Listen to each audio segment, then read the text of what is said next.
This Torah class is brought to you by TorahAnytime.com. We're here 24 hours removed from Tisha B'Av. Today is the 7th of Av. It's actually, according to our tradition, the date that the Babylonians during the first temple started desecrating the first temple. They talk about you have 3 weeks, 9 days, Shavuot, Shechalbo, the week of Tisha B'Av, and some feel that once you get to 7 Av, our mourning, our sadness increases. So, for example, there's some who have a siyum during the 9 days to eat meat. They won't do it starting today. Or they'll, even at some of the Sudot Mitzvah, if there's a Brit, for example, they wouldn't serve meat because we're starting to really feel the oncoming of the day of Tisha B'Av and all that it represents. So we're very happy that we're going to be hearing from Rabbi Glatstein, who is a well-known teacher in Rav and Marbitz Torah, someone who spreads Torah all around the world. These days, through Torah Anytime, you have a way to teach and spread Torah, and Rabbi Glatstein will be sharing his Torah as we prepare for Tisha B'Av. And we're here doing this to honor the memory of Zoya Yusupov, Zocho Bas Avshalom. And we're very grateful to Alex Yusupov and his family for creating this opportunity to honor her memory with Torah. And as we say in Pirkei Avot, Imen Kemach in Torah, without sustenance there's no Torah. So we have sustenance and we have Torah, and we're coming together to prepare for the experience of Tisha B'Av. So it is a great honor for our community to be hosting Rabbi Glatstein. He's going to be teaching us his Torah live, and he's also going to be willing to share with us the Torah, his Torah Shebichtav, author of many Sfarim, really special, and they'll be available for purchase following the Shiur. Without further ado, Kvod Harav.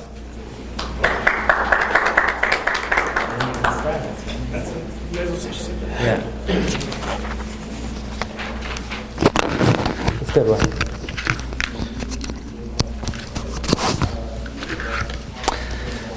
Thank you, Rav, for the very warm introduction. We've gathered this evening to honor the memory of Zolcha Bat Avshalom V'Hadassah, who is a real matriarch of her family and in the Jewish people.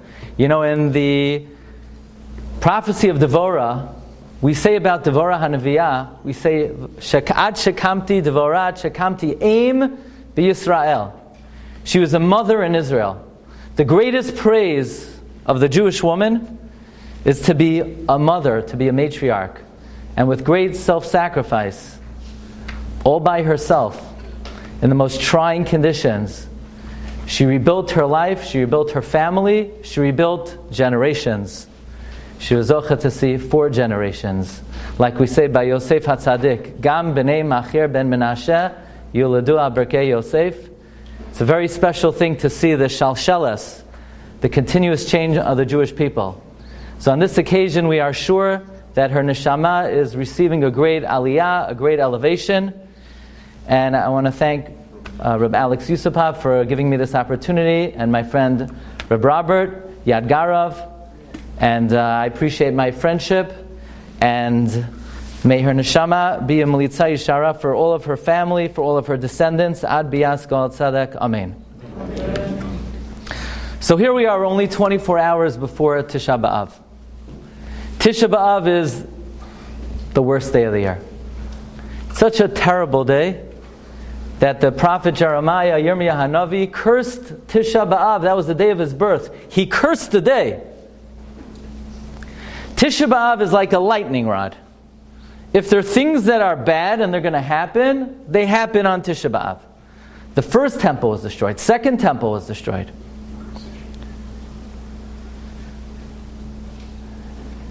The Jews were expelled from England in 1290 on Tisha B'Av. The Jews were expelled from France on Tisha B'Av. King Ferdinand, Queen Isabella. I just came back from the Alhambra. I was just there last week. The Alhambra decree was scheduled August 2nd, 1492, Tisha B'Av. Abarbanel said Ferdinand didn't know that it was Tisha B'Av, but if there's something bad to happen, it's going to happen on Tisha B'Av. The Navi says, B'chodesh yimtza'uha. The month will catch it, the month will find it, the day will find it. World War I breaks out on Tisha B'Av. When I was a kid, it was the week before my bar mitzvah. Actually, it was a year that Tisha B'Av came out on Shabbat. So my bar mitzvah was the next Shabbat. I was walking to shul on Tisha B'Av, Shabbos. And I look off in the distance. I grew up in Flatbush. My bar mitzvah was supposed to be in the Agudah of Avenue L. And I say, Daddy, where's the shul? Where's the shul? What do you mean, where's the shul? He looked up, the shul went up in smoke. The shul burnt down on Tisha B'Av. If there's tragedy to happen, it's going to happen on Tisha B'Av. But we have a very hard time connecting with it. We have a very hard time crying, feeling emotion, feeling any connection whatsoever. So let's try to get a reality check. Let's try to put in perspective a little bit and connect with what exactly, how can we feel something on Tisha B'Av? If you were to imagine and conjure up people who died the most brutal, grotesque deaths, ranking right up there would have to be Yoshiyahu HaMelech, the righteous King Yoshiyahu, who Paro Nechai challenged him. Paro Nechai asked for safe passageway through the Holy Land. He wanted to attack Assyria in the northeast. And Yoshiyahu naively believed, you see, when the Jewish people are fulfilling the will of Hashem, we have a promise that no nation will pass through the land of Israel, even to go to war against another nation. So Yoshiyahu thought, we were on a very high level, and he said, Paro Nechai, over my dead body, you ain't coming into the Holy Land. And Yoshiyahu was being naive because there were many Jews who secretly were worshipping idols. And we're going to read it in the Kinnah. It says, Paro Nechai came and he pierced the holy body of Yoshiyahu with 300 arrows, samuha kimatara lachitzem. He made him like target practice. And Chazal say every revius of blood that squirted forth from Yoshiyahu, the prophet Yirmiyahu came to bury it. There's an interesting halachic question. Yoshiyahu is a Kohen.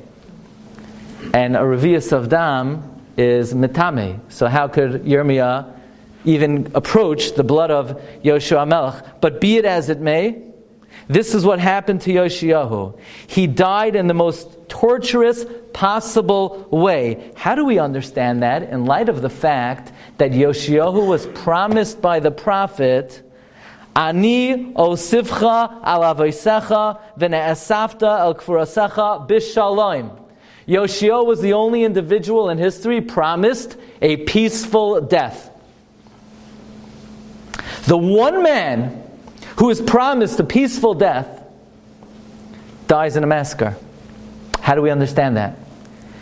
So the Gemara in Moed Katan is bothered by this question. The Gemara says very simply, Yoshiyahu died a peaceful death. How so? Shaloi ra'a churban beis hamikdash. He didn't see the destruction of the temple. So what do we see from this Gemara? That even a torturous death is paradise if you don't have to live in a world without a Beis HaMikdash.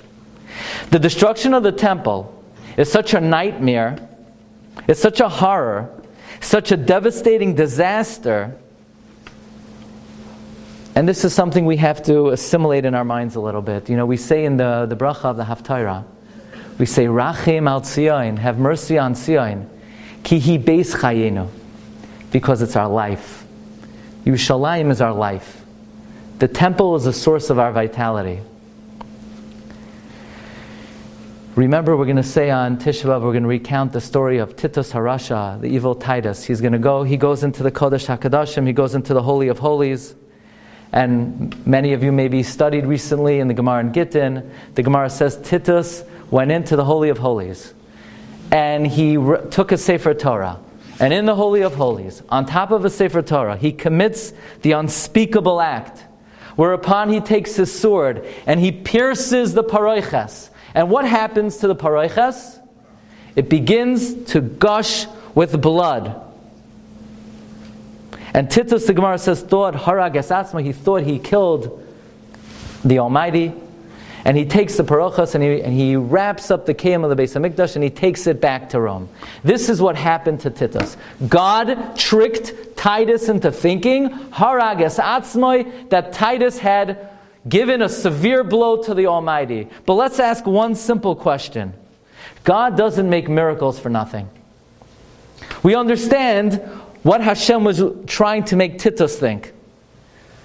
But what was God conveying to the Jewish people? What did He want us to think? Why would the Ribono Shel Olam make blood squirt forth from the paroichas?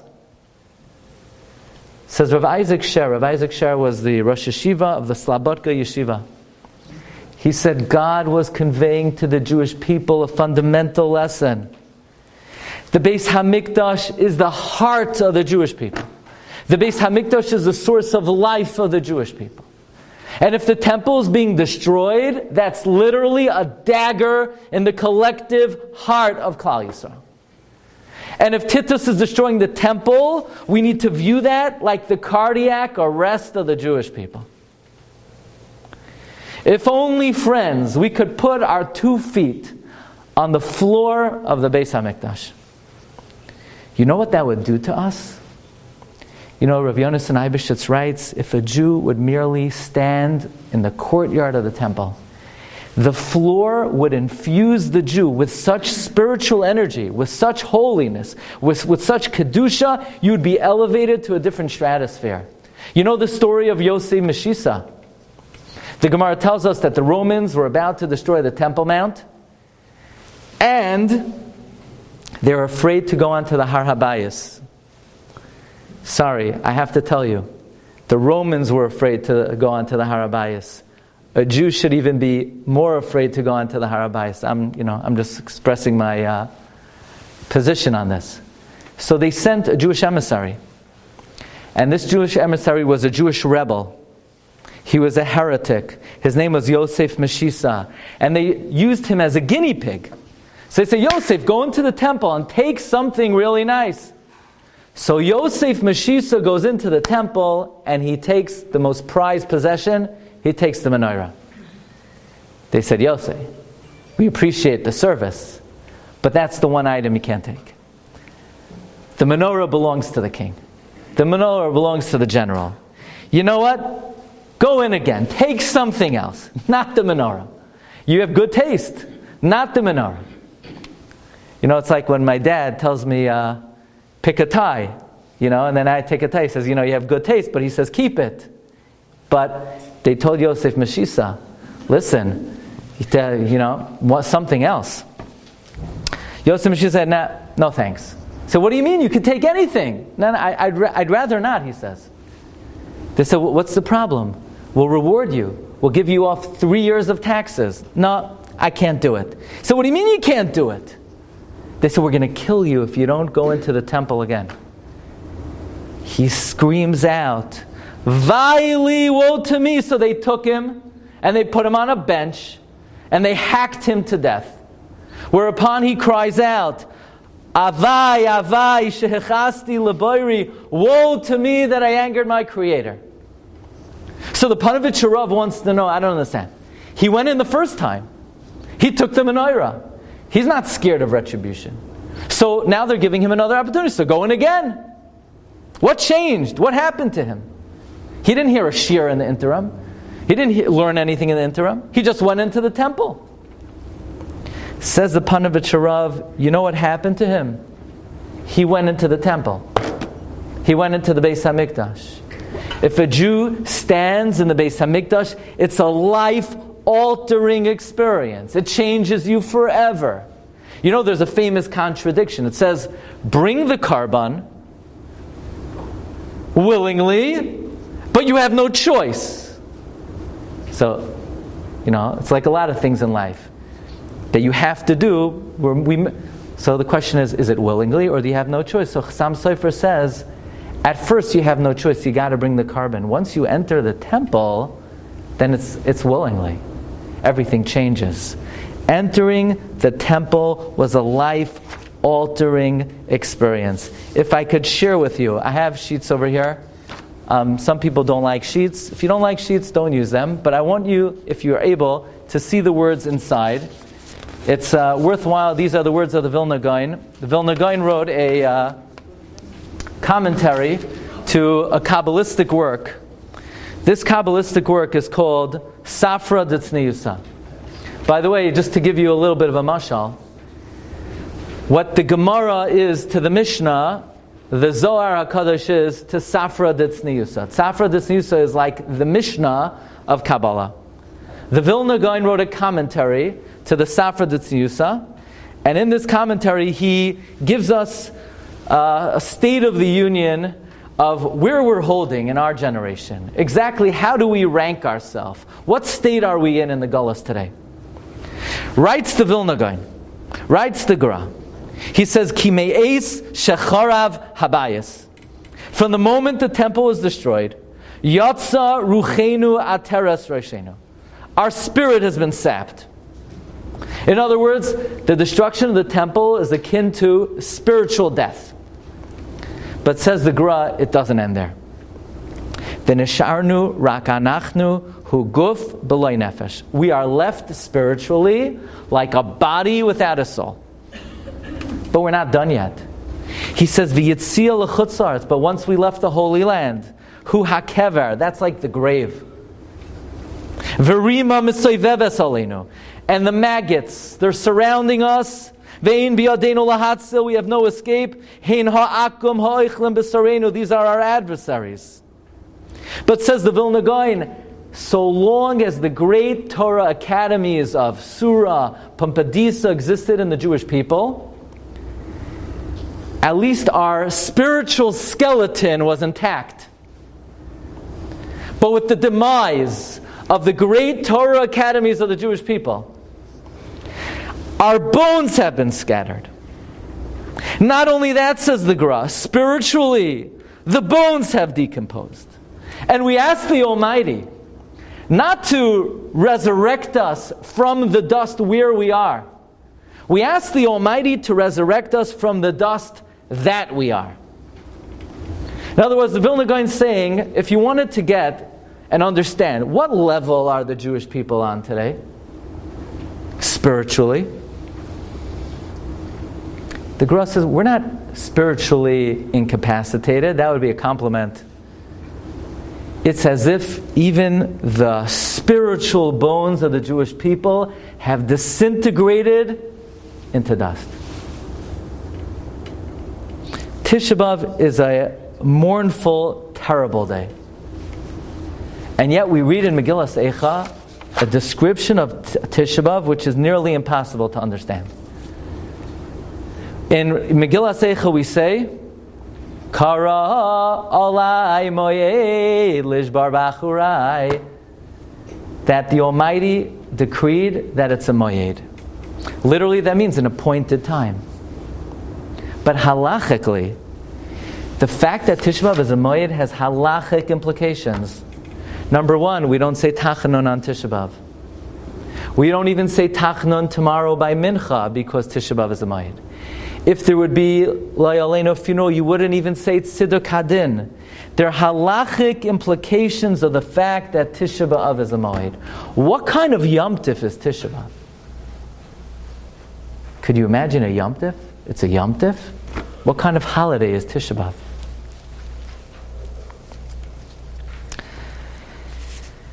So I'd like to share with you a very personal thought. It's a thought that really resonates with me this time of the year. And as the years pass, it becomes more and more meaningful. I want to share with you the personal memoirs of somebody who survived the Warsaw Ghetto uprising. These are the memoirs of someone who is very dear to me personally. These are the memoirs of a great tzaddik, Harav Mordechai Leib Glatstein, Zecher Tzaddik Livracha, my revered grandfather, who passed away a few years ago at the age of 106. He was in the Warsaw Ghetto. He was together with Rabbi Menachem Zemba in the Warsaw Ghetto. He was Rabbi Menachem Zemba's personal lookout during the Warsaw Ghetto uprising. He didn't speak a lot about it, but this is what he wrote in his personal memoirs. He says, I saw the Warsaw Ghetto with thousands of skeletons extending their bony arms as if begging for mercy and life. I saw the ghetto littered with corpses, their faces distorted, swollen, their eyes wide open, skulls crushed, blood everywhere. The blood of our children, of our brothers and sisters, our fathers and mothers. No imagination, no matter how daring, could ever conceive of anything we've seen or lived through. No language has ever been created to describe the enormity of the Holocaust.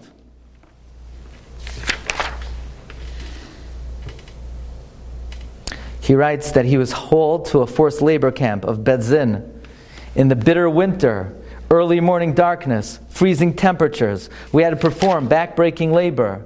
What gave us the mysterious strength and endurance? Lule Sairascha Sha'ashuai Azavadati Ba'ani. We would gather together, friends, rabbanim, into corners, into caves, into hideouts. We would discuss Gemara. We would discuss Talmud Bavli. During the dark, golus nights, it was the Torah that we learned together that infused us with strength that somehow there's a future. The aftermath of the uprising, my grandfather writes, the Gehenna of all Gehennas. We saw men, women, children being led to the house of death. I shed bitter tears of despair, but we suffered most when we looked at the children. The cries of the women, the shouts of the children ring in my ear until this very day. But I'm going to share with you another story. My grandpa was taken to Dachau. You know, Dachau was the last camp that was liberated in 1945.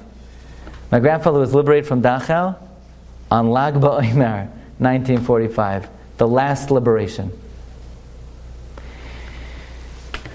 Dachau was the Emek Habacha, the Valley of Weeping. Killings every day, total humiliation in the eyes of the Germans.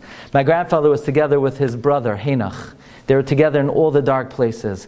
And they're on line to the gas chamber. Their fate had already been sealed. And the heat was so intense that my grandfather's brother, Heinach, said, Martche, please give me water. I'm going to die of heat, convulsion before we even get in. And my grandfather said, we can't drink. If we drink, it's going to prolong our death. With 1 foot in the gas chamber, a heavenly miracle occurred. An SS officer grabbed me by my hair, pulled me and my brother out. He said, you're young, what are you doing here? You're capable of work. And he dragged us out.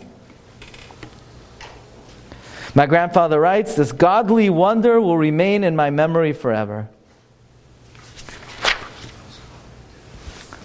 So one very simple thought occurred to me. It wasn't only my grandfather who was pulled out of the gas chamber. Because had God not saved him, I would not be here today. So the Almighty rescued my grandfather. He rescued my father. He rescued me. He rescued my children. I don't know. Maybe God wanted us. I guess He wanted us. You know, people say, if only I would see a miracle, that would really boost my belief. You know, if only I lived 3,300 years ago and I saw the splitting of the Red Sea, then I would believe in God. You want to see a miracle, friends? Look at the face of another Jew today in 2023. That's the greatest miracle the world has ever seen. If only you would have known how many years God's been looking out for you. Observant Jews today? You know that in Egypt 80% of our people perished. But your ancestors made it through, otherwise you wouldn't be here today. The destruction in times of the first temple, your ancestors made it through. Josephus writes, in the time of the second Beis Hamikdash, the Romans killed 1.1 million Jews, but your descendants must have survived, otherwise you wouldn't be here. You know, people talk about 1492. It's just basic ignorance. 1492, the Jews were expelled. That's after 100 years of pogroms and forced conversions. You know how many Jews converted in 1391? 200,000 Jews converted to Christianity.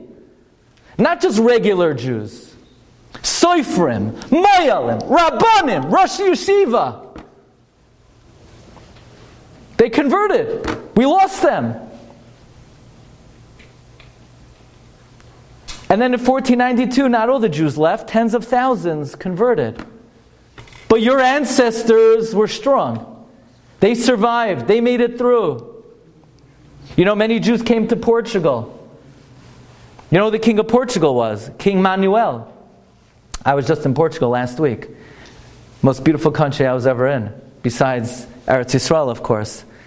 I could not understand. The sun there was so bright. I don't know. I said, are we on the equator or something? They said, no, King Manuel, he tiled the entire country with limestone, with light limestone. So the sun's rays reflect on the tiles. It's like you're on a different planet. It's so beautiful. But King Manuel became king in 1495. And he had in mind, he wants to marry the daughter of Ferdinand and Isabella. So he asked Ferdinand and Isabella for the hand of their daughter, Infanta Isabella, in marriage. And they said, you're a nice guy, Manuel. But the problem is, you harbor Jews. So as long as you allow us to write in the Tanoim that you agreed to expand the expulsion to Portugal, it's a shidduch. So they broke the glass, they said Mazel Tov, and Emmanuel became a chassan to Infanta Isabella. Al-Menas is Kedushin al-Tanai.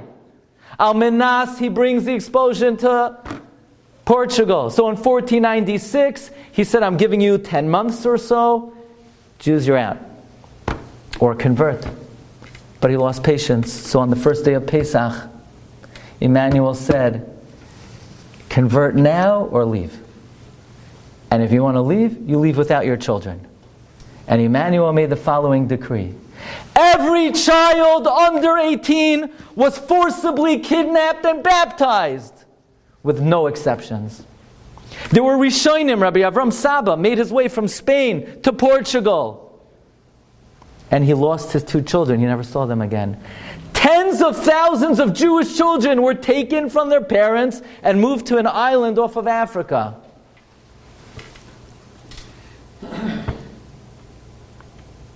Chmielnicki pogroms. But if you're here today, learning Torah, davening, keeping mitzvahs, do you know how much God has invested in you? You know what kind of miracle it is? I had to show you, and probably you've seen this before, but let's read the immortal words of Rabbi Yaakov Emden. Rabbi Yaakov Emden writes in his introduction to the Siddur, says Rabbi Yaakov Emden, Ve'eich lo yevosh hakoifer b'hashgacha v'yamoid nichlam. How can the heretic not be utterly ashamed? Mishaya'ayin b'yichud in yanenu ma'amadenu ba'olam. Analyzing the state of the Jewish people in the world. Anachnu ha'uma, we the people, hagoyla, exiled, sepizura, the scattered sheep, achar kol ma she'avar oleinu, after everything that's transpired, mehatzaros v'hatmuros alaf me'ashanim, for thousands of years. Says Rabbi Yaakov Emden, when I analyze the state of the Jewish people in this world, if you skip down a couple of lines, chai nafshi, I swear, he says, when I think about these wonders, Gadlai etzli yoiser, it's greater to me. Mikol nisim v'neflais, from all the miracles and wonders. Sha'asa Hashem yisbarach la'avoseinu b'Mitzrayim. Than God did in Egypt. When the Jews left Egypt and they went through the sea, you had heretics who said, come on, God, could you show us a real miracle, like a Jew in 2023? The Jews in the time of the Exodus, they said, God, maybe you could really show yourself to me? The greatest miracle in the history of the world is a Jew today. And this Rabbi Yaakov Emden wrote 250 years ago. What would he have written after the Holocaust? You know, they would beat my grandfather in the death camps. They would say, Rabbi, my grandfather would always be praying. I'll tell you a story. This happened to me. I was with my grandfather, first night of Pesach. I was headed into shul. And into the shul walks Meir Lachman, a friend of my grandfather. They were together in Auschwitz. And they're meeting together. They had been in touch over the years, after many decades. And this Meir Lachman, he turned to me and said, you know, your grandfather, he knows how to daven. So I'm thinking, yeah, no kidding, he knows how to daven. What do you mean? He said, no, you don't know what I mean when I say he knows how to daven. In the death camps, he would be praying. They would club him over the head. He would fall down in a pool of blood. He would pick himself up, dust himself off, and continue where he was up to. And my grandfather would say, the Nazi told him, Rabbi, what are you praying for? You think the Jewish people have a future? We Germans, we will eradicate the Jews of Europe. The Arabs will destroy the Jews of Palestine. You know, when Rommel was headed to Israel, they were going to pummel through the country in 48 hours. The Arabs broadcast on the radio, Rommel, Baruch haba. Baruch haba. They were waving flags in the streets. They were broadcasting on the radio, Jews, we're going to slit your throats, we're going to abuse your women.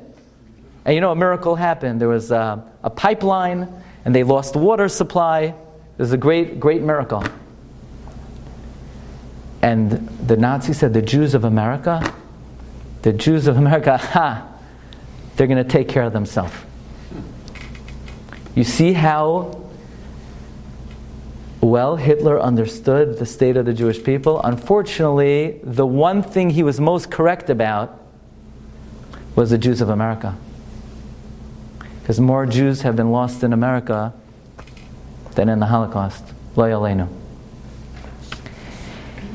And this is what Rabbi Yaakov Emden writes 250 years ago. What would Rabbi Yaakov Emden say if he saw a Jew today? He would say it's a nes she'ein kol malach uberia yecholim l'shar. It's a miracle that nobody could even imagine.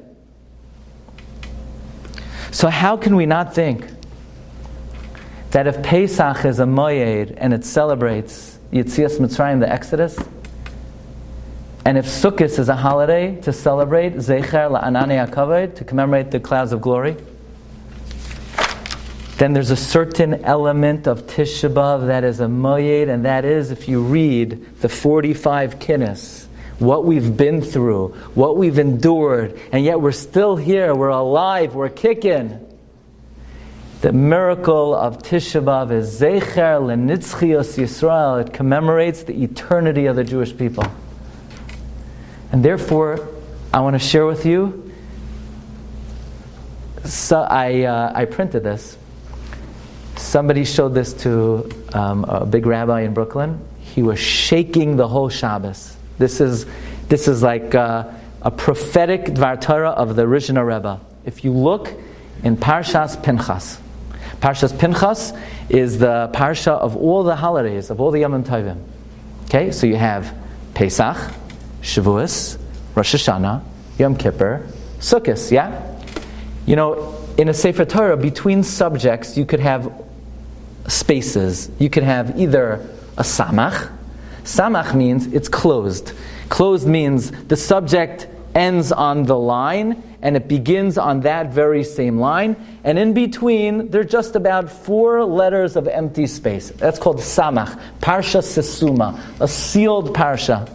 And then you can have something called a pei. You can have a Parsha which is open. Parsha which is open means the previous subject will end, the next subject will not begin until the beginning of the next line, on a new line. If you study the holidays mentioned in Parshas Pinchas, we have Pesach. In between Pesach and Shavuos, Samach, it's sealed. Meaning, there's only a small space. In between Rosh Hashanah and Yom Kippur, small space. In between Yom Kippur and Sukkot, small space. But in between Shavuos and Rosh Hashanah, it's wide open. There's a huge space. There's a tremendous gap. What's the space for? Does it need to be filled in or something? Is something going to be added at that juncture? Says the original Rebbe, indeed, there's a gap between Shavuot and Rosh Hashanah. And that gap is, there will be a Yom Tif that will be added. And that Yom Tif is the Yom Tif of Tisha B'Av, the Moed of Tisha B'Av. It's a day of disaster now. It's a day of tragedy now. But Machar, the day will come, we're going to fill in that gap. That's going to be in Parshas Pinchas. You think it's a coincidence that the first Parsha of the 3 weeks is Parshas Pinchas? No, we're laying the groundwork. We're saying we have fertile ground to transform this mess into something magnificent.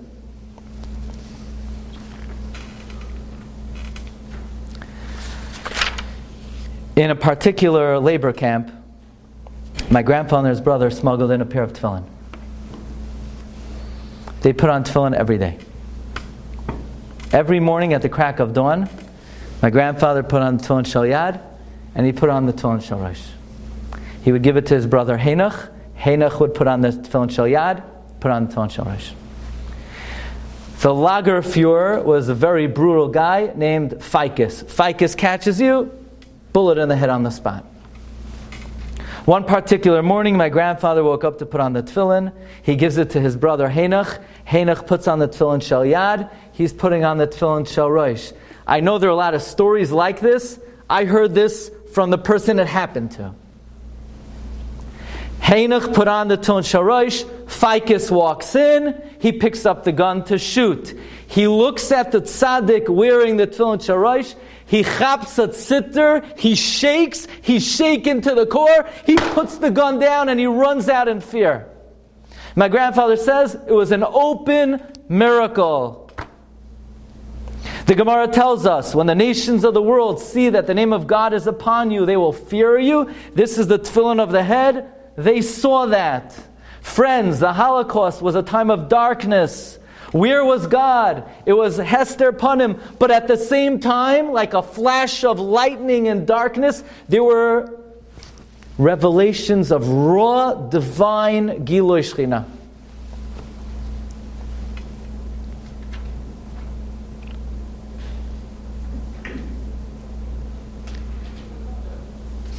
So my grandfather, his last camp was in Dachau.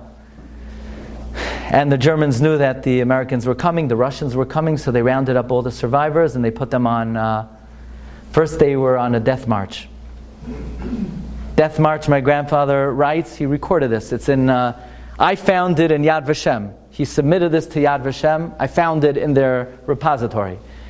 They're walking miles, emaciated skeletons. My grandfather said that when he was walking in the death march, he now understood what the Navi Yecheskel meant, that in the end of days, the dry bones will come to life. The dry bones, he said, were the survivors of the Holocaust. And then the Germans realized Americans were coming, so they put the Jews on cattle cars. They were headed to the Tyrol Mountains to dig their own graves. And all of a sudden, they heard bombing. The Americans were coming, the Americans were coming. The Nazis, first thing they did was they took off their army uniforms, they put it on the inmates, and they put the inmates' uniforms on them. But the Americans were not duped by the scheme because the Germans were fat pigs and the survivors were walking cadavers. The general of the American army, General Henning Linden, presented my grandfather with a gun. He said, "Rabbi, shoot, take revenge." My grandfather said, "I leave revenge to the Almighty." It's been 5 years since I was able to open up Talmud Bavli, Masechta Baba Basra. I'm united with my Gemara, that's my freedom. After the Holocaust, my grandfather was interviewed by the secular media. They said, "Rabbi, you saw the massacre of your family. You saw your brothers, your sisters, your family. Tell us the truth, Rabbi. Did you at any point in time lose faith in God? Did you at any point in time lose faith in the promises of the Torah? And my grandfather said, did I lose faith? Sure, I lost faith. I lost faith in humanity.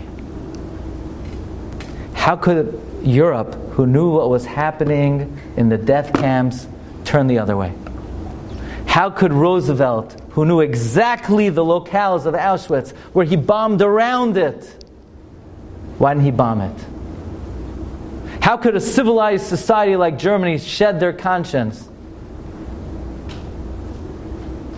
But never for a moment did I lose faith in God. Never for a moment did I lose faith in the promise of the Torah. My grandfather said every day in Auschwitz and in Dachau he believed be'emunah shalema that Mashiach was coming.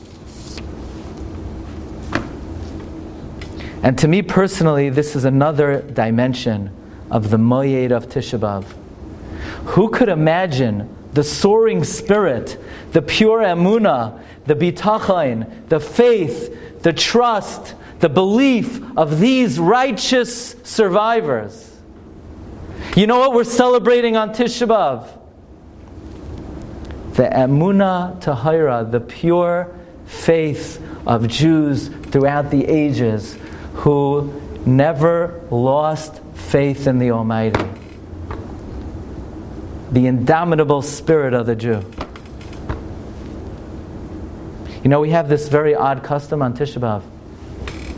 Like the rabbi mentioned, we have 3 weeks, we have 9 days, we have the week of Tisha B'Av, we have Zion, we have the night, and then we're really getting down and dirty on the floor, and then everyone up, let's go, everyone off the floor on Tisha B'Av. We just started this. We just got to the morning, and everyone up, chairs back, talis on, tefillin on, go watch all your films throughout the rest of the day. On Tisha B'Av, you're getting off the floor? What are we getting off the floor for? The day just started. The day's barely over. Here's the point. Noach comes out of the teva.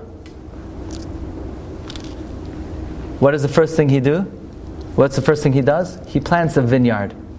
Chazal say, you shouldn't have planted a vineyard. You should have planted something else. You should have planted bread, wheat. What's wrong with planting a vineyard? He sees a world destroyed. He sees a world desolate. You know what it says in Mishlei? Tenu yayin lemare nefesh. Give wine to the embittered soul. Someone who's depressed. A little alcohol always is very helpful. Many people find alcohol helps a down mood. So what's wrong with the Noach? Noach's plan, he needs a bissel yayin. Says Reb Simcha Wasserman, from here we learn the proper attitude that a Jew should have in a time of destruction and devastation. And that is, a Jew never allows him or herself, we don't feel sorry for ourselves.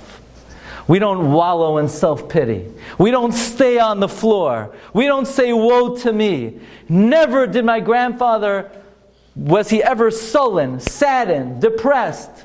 A Jew picks himself up, dusts himself off, stands up, puts their feet on the ground, and says, what am I going to do to build the future of the Jewish people?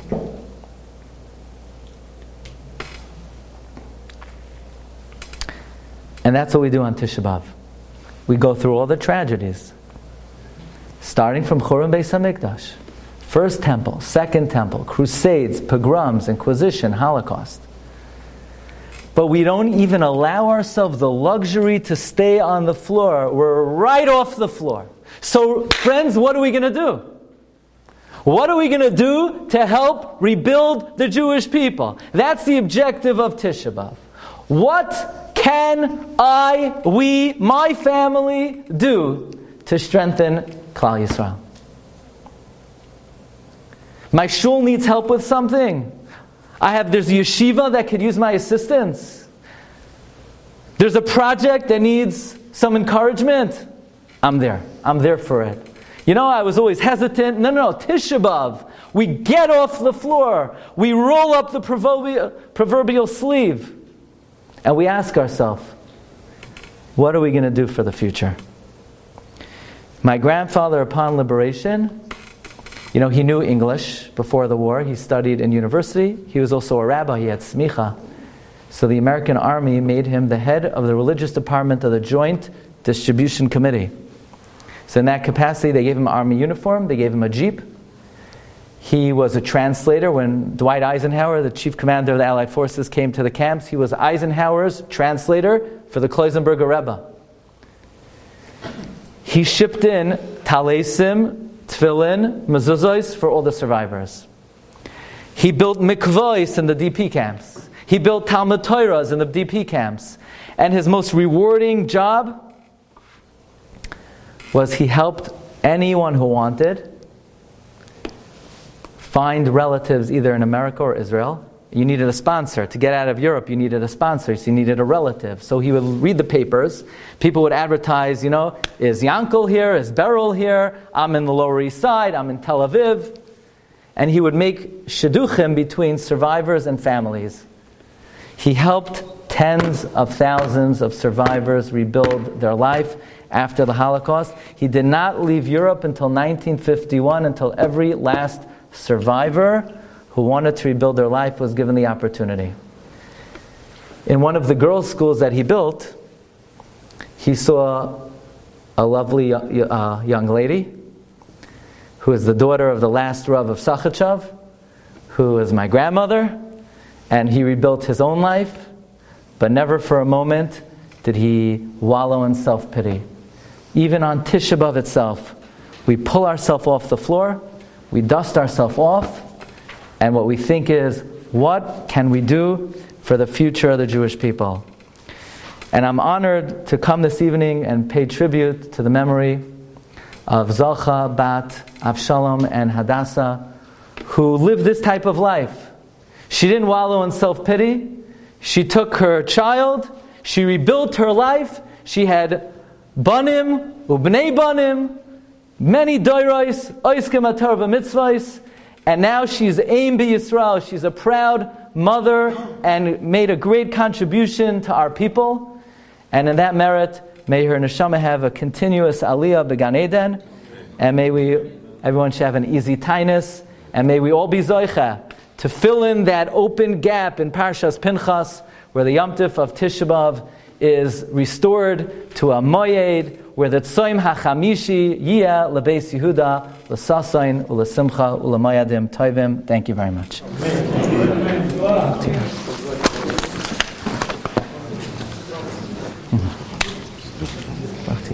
You've just experienced another Torah class brought to you by TorahAnytime.com.